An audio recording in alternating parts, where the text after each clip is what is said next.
Ginoong Serapio, pinagbibintangan kita. Krimen, nagpag-aaruga ng bata. Bubulagin ka, ngayon din.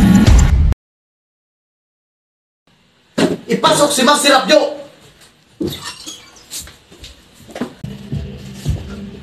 Mang Serapio, pinagbibintangan kita ng krimen ng pag-aaruga ng bata. Bubulugin ka ngayon din. Ako po si Serapio, isang pulubing huling uring pangkaraniwan. Ano po bang aking krimen? Ang krimen mo ay pag-aaruga ng bata. Ang pag-aaruga ng bata ay panunuksong gumasta. Bawal mag-aruga ng anak o asawa. Mang Serapio, may asawa ka ba o anak? Opo, yun po ang aking namatay na asawa na si Consuelo. Sinungaling! May dalawa kaming saksi na nanunubok araw at gabi. Ako po yung isang nagmamasid kay Mang Serapio. Nakita po namin siyang pasulyap-sulyap sa kaliwa at kanan para ba'y takot siyang may makakita sa kanya. Sinundan namin siya hanggang sa bahay niya at nagtago kami. Narinig namin siya nagsabi ng ganito, "Consuelo, kumain ka na at isuot mo ang damit mong pula." Ipasok ang dalawang pilay. Gandang gabi ho. Gandang gabi ho. Asan ang bata? Nagtungo ho kami sa kanyang maliit na barong-barong. Wala ho kaming natagpuan na bata o kahit anumang kahina-hinalang gamit maliban sa isang baul. Isang baul na may bagong kandado ang aming natagpuan. At magugulat ho kayo na ang laman nito ay isang manika. Ibubunyag ko kayo sa mga pulis!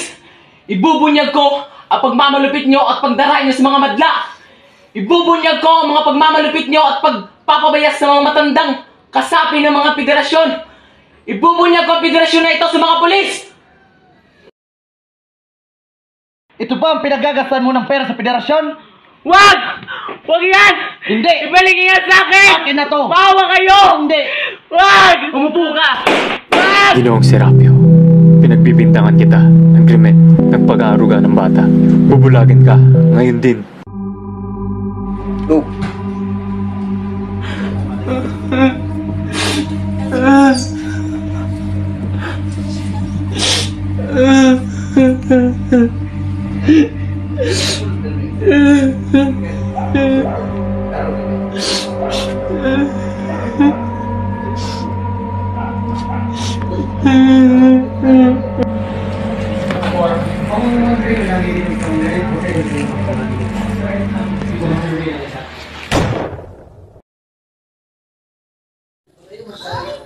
Sa mga manonood, umaasa kami na nauunawaan nyo kung bakit kami napilitang parusahan si Ginoong Serapio.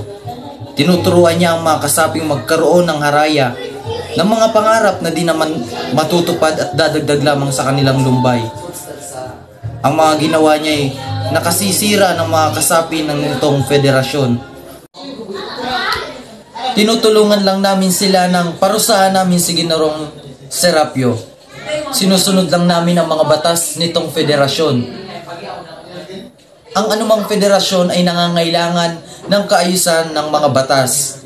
Ang maninira nitong kaayusan ay mapanganib. Ang ginagawa ni Mang Serapio ay salungat sa aming mga batas. Ang ginagawa niya ay pulos, mali siya. Pinagtatanggol lang namin ang aming kapwa-tao. Ito'y dapat ninyong lubos na maunawaan.